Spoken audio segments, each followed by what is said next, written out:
In West Africa, Sierra Leone's Vice President, Mohamed Juldeh has declared a nationwide curfew following a protest on Wednesday. This was as protesters called on the government to resolve the issue of economic hardship and the high cost of living in the country.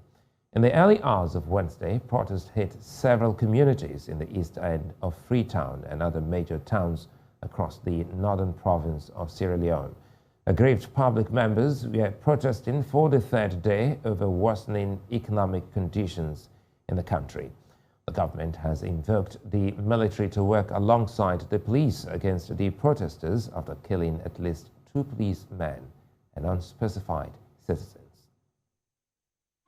Fellow citizens, you will recall that for the last several weeks, some self-serving Sierra Leoneans have intensified the call for violence and the forceful overthrow of the legitimate government of President Julius Maada Bio. Government has shown restraint in an effort to uphold the fundamental rights of citizens.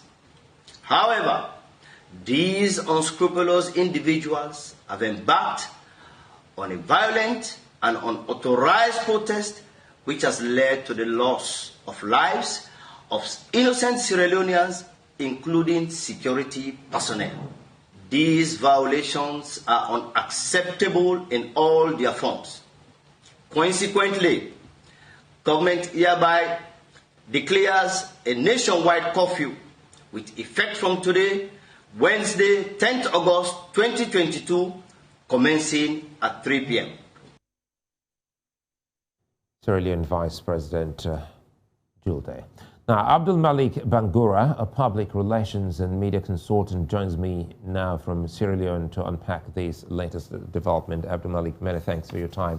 Help us understand, if you will, the genesis of the protest and the issues fueling it.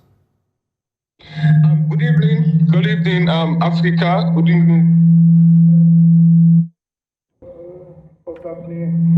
Well, I'm unable to hear you, Abdul Malik, but if you can hear me, and if you can, I'll take that again quickly. We're looking at the situation in Sierra Leone at the moment.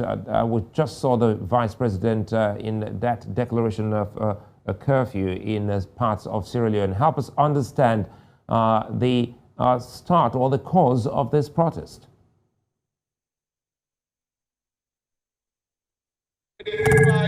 Anyone that is organizing this protest. This is basically has to do with the use of social media.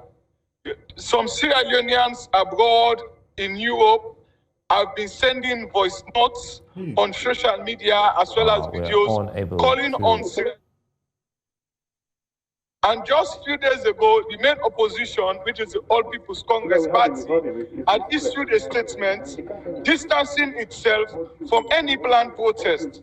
Initially, on Monday, the protest was supposed to take place for 3 days.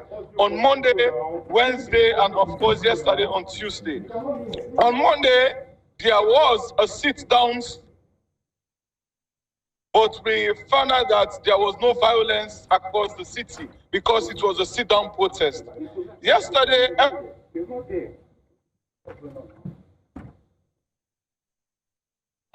protest, that has caused serious death across the country. Even as we are now, the Office of National Security has not been able to give us a specified figure of the amount of civilians and as well as police officers that have been killed countrywide. Of course, the protest is largely in the north and as well as in Freetown, which is the stronghold of the main opposition, All People's Congress Party. But we found out that the All People's Congress Party have distanced themselves from this protest. That is why you find the police are finding it very difficult to trace any known organizer of this protest. Because we don't know who are the organizers. That's why the Minister of Information called them faceless miscreants. That's how we refer to them. Because no one is coming forward to say that I'm the organizer of this protest but you see people out in the street protesting. And according to the regional command from the police, information is just reaching us now that 4 police officers have been killed in Kagene and Bombali districts, which are 2 of the districts in the north. And the civilian deaths have still not been confirmed. But what we know for sure is that a lot of civilians have been killed in the north and western area. I think one of the major reasons why we are not being able to trace this was the early institution of curfew. Curfew was instituted at 3 p.m. today. So everyone was indoor. So journalists, everyone could not go out to verify some of the information.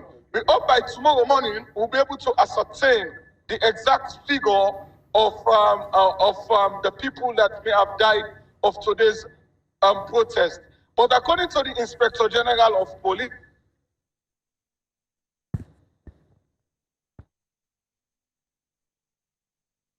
to 7 a.m. daily until further notice.